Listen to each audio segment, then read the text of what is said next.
I'm just going to show you the solution right now. Tomorrow I'm going to return to this problem and I'm going to talk you through it in detail.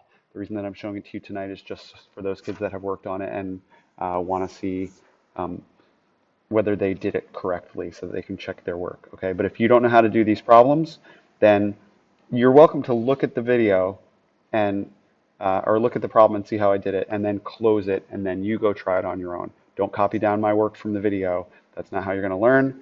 And if I figure out that you're doing that, I'm going to speak to you about it and probably won't give you credit for this assignment, and I'll make you do it again because the goal is not to have something down on paper. The goal is for you to understand how to do these problems independently on your own during quizzes and tests. So I will be quizzing and testing you on this.